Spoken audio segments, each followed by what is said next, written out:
بسم اللہ الرحمن الرحیم۔ السلام علیکم۔ کیا آپ یقین کریں گے کہ ایک معصوم بچہ اپنوں کے ہاتھوں کنویں میں پھینک دیا جائے اور وہی بچہ ایک دن سلطنت کا فیصلہ کرے؟ جی ہاں، ہم بات کر رہے ہیں حضرت یوسف علیہ السلام کی۔ عزیز مصر کی بیوی کی داستان کا چرچا۔ حضرت یوسف علیہ السلام کی پاک دامنی ظاہر ہونے کے بعد عزیز مصر کی بیوی کا حضرت یوسف علیہ السلام پر فریفتہ ہونے کا واقعہ مشہور ہو گیا۔ مصر کی عورتوں نے عزیز مصر کی بیوی پر لعن طعن شروع کر دی کہ عزیز مصر کی بیوی اپنے ہی غلام پر فریفتہ ہو گئی اور اسے اپنا دل دے بیٹھی ہے۔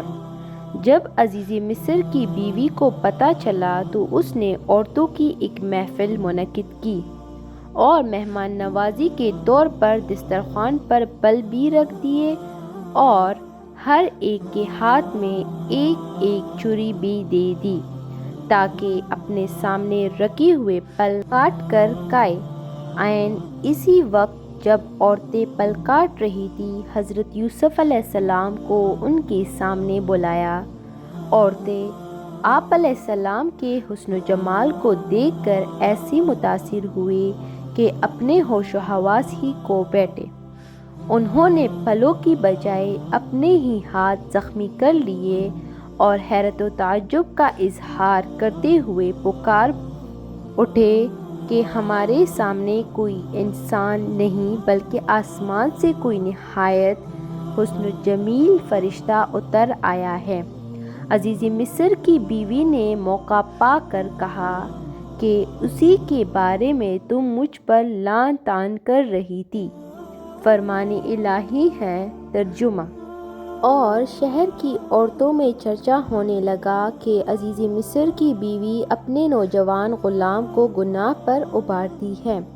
اس کے دل میں یعنی یوسف علیہ السلام کی محبت بیٹھ گئی ہے۔ ہمارے خیال میں تو وہ عزیز مصر کی بیوی گمراہی میں ہے۔ بس جب اس عزیز مصر کی بیوی نے ان کی پرفریب باتیں سنی تو انہیں بلوا لیا اور مہمان نوازی کے وقت ان میں سے ہر ایک کو چھری دی۔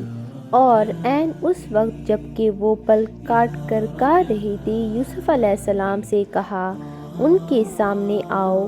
ان عورتوں نے جب انہیں یعنی یوسف علیہ السلام کو دیکھا تو دنگ رہ گئی اور اپنے ہاتھ کاٹ لیے اور کہنے لگے، اللہ تعالیٰ کی پناہ، یہ تو بشر انسان ہرگز نہیں، یہ تو کوئی بہت ہی معزز فرشتہ ہے۔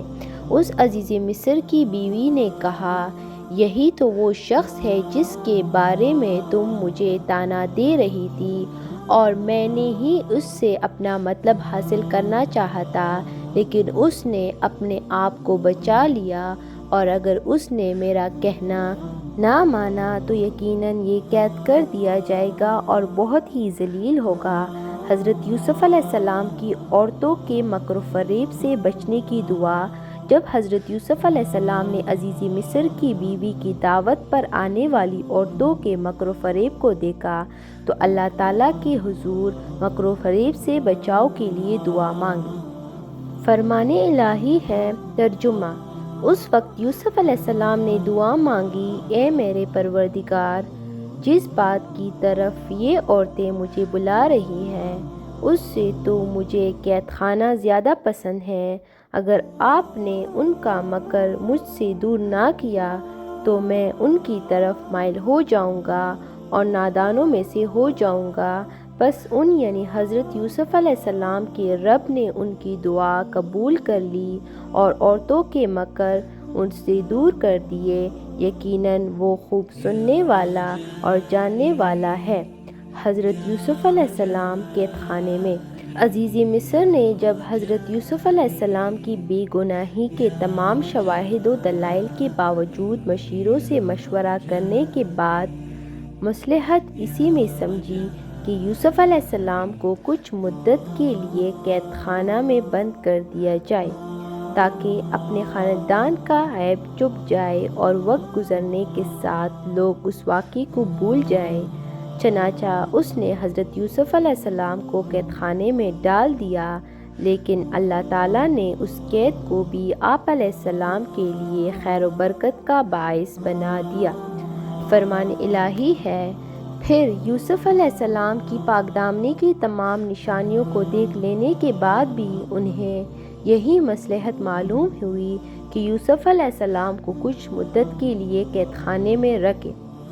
قید خانہ میں ساتھیوں کا خواب اور آپ علیہ السلام سے تعبیر کی درخواست۔ جب حضرت یوسف علیہ السلام کو قید خانے میں ڈالا گیا تو آپ علیہ السلام کے ساتھ دو ایسے نوجوانوں کو بھی قید کیا گیا جن میں سے ایک بادشاہ کا ساقی اور دوسرا باورچی تھا۔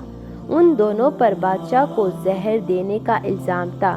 جب جیل میں ان کی ملاقات حضرت یوسف علیہ السلام سے ہوئی تو وہ آپ علیہ السلام کے اخلاق و کردار، کثرت عبادت اور اللہ تعالیٰ کی مخلوق پر شفقت سے بہت متاثر ہوئے۔ ان دونوں نے ایک ہی رات میں خواب دیکھا۔ ساقی نے خواب میں دیکھا کہ انگور کی بیل کی 3 شاخیں ہیں، ان میں پتے اگ آئے ہیں اور انگوروں کے گچھے پک گئے ہیں۔ اس نے انگور لے کر بادشاہ کے پیالے میں نچوڑے اور اسے وہ شراب پلا دیا۔ باورچی نے خواب میں دیکھا کہ اس کے سر پر روٹیوں کی 3 ٹوکریاں ہیں اور پرندے سب سے اوپر کی ٹوکری سے کھا رہے ہیں۔ ان دونوں نے اپنا اپنا خواب حضرت یوسف علیہ السلام کو سنایا اور تعبیر بتانے کی بھی درخواست کی۔ فرمان الہی ہے، ترجمہ، اور اس یعنی یوسف علیہ السلام کے ساتھ 2 نوجوان بھی قید خانہ میں داخل ہوئے۔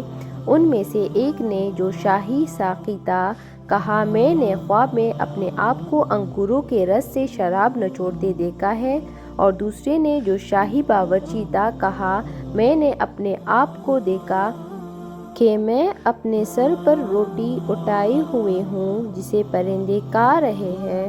دونوں نے کہا، آپ ہمیں اس کی تعبیر بتا دیجئے، ہمیں تو آپ نیک شخص دکھائی دیتے ہیں۔ حضرت یوسف علیہ السلام کا تعبیر بتانے سے پہلے دعوت توحید پیش کرنا۔ حضرت یوسف علیہ السلام کی جیل کے ساتھیوں نے جب آپ علیہ السلام کو اپنا اپنا خواب سنایا تو آپ علیہ السلام نے موقع کو غنیمت سمجھتے ہوئے انہیں اللہ تعالیٰ کی توحید اور دین کی باتیں سمجھائی۔ اس کے بعد ان میں سے ہر ایک کو اس کے خواب کی تعبیر بتائی۔ فرمان الہی ہے، ترجمہ، یوسف علیہ السلام نے کہا، تمہیں جو کھانا یہاں ملتا ہے اس کے آنے سے پہلے ہی میں تمہیں ان خوابوں کی تعبیر بتا دوں گا۔ یہ سب اس علم کی بدولت ہے جو مجھے میرے رب نے سکھایا ہے۔ بے شک میں نے ان لوگوں کا دین چھوڑ دیا ہے جو اللہ تعالیٰ پر ایمان نہیں رکھتے اور آخرت کا بھی انکار کرتے ہیں۔